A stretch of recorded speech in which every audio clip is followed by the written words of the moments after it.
ভাপা পিঠা তৈরি করব। এটা গরম পানিতে আটাটা গুঁড়িটা আমি করে নেব।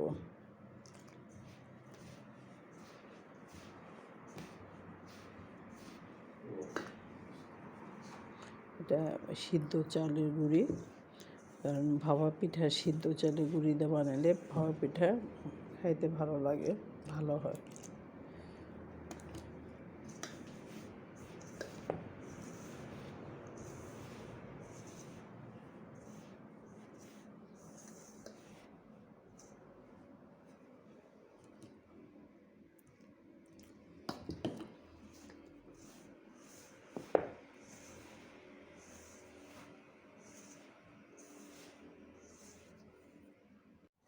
এখানে বানাবো বড় ভাপা পিঠায়।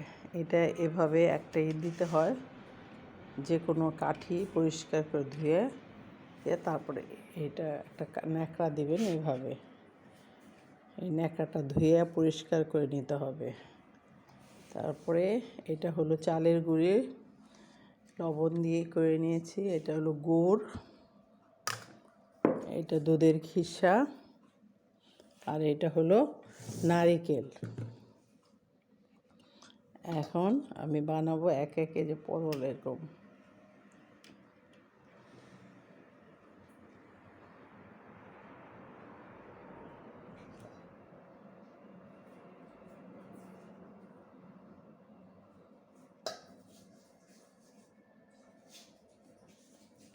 এখন নারিকেল দিয়ে দিব।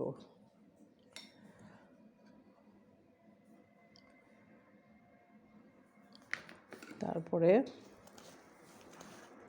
গুড় দিয়ে দিব।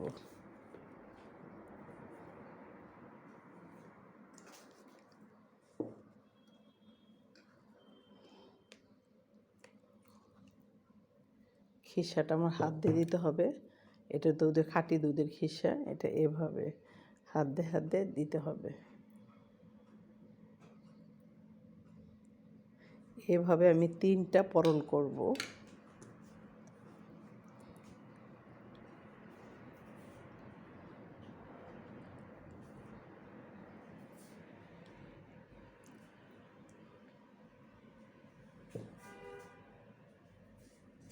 উপরটা একটু নারকেল দিয়ে দিই, তাহলে এখন আবার এভাবে দিতে হবে।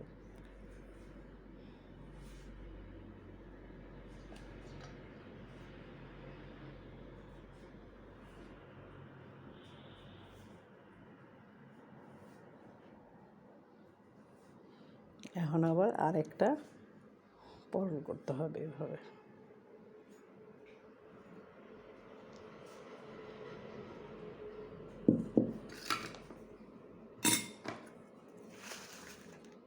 এখন আবার এভাবে আমি 3টা পরোল করব।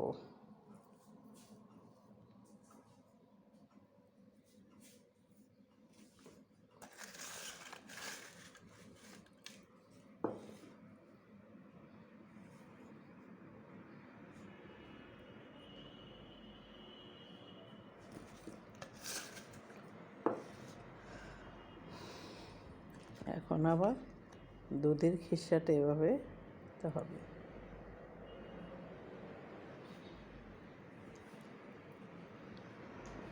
এভাবে আমি 3টা করে পরোল করব।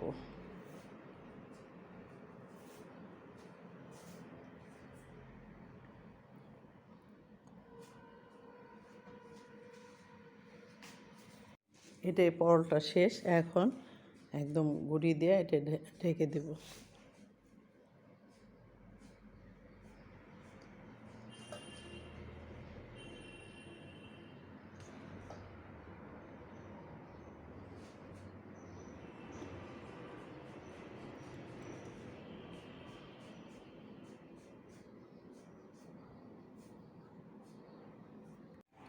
পিঠাটা হয়ে গেছে, নামায় ফেলছি।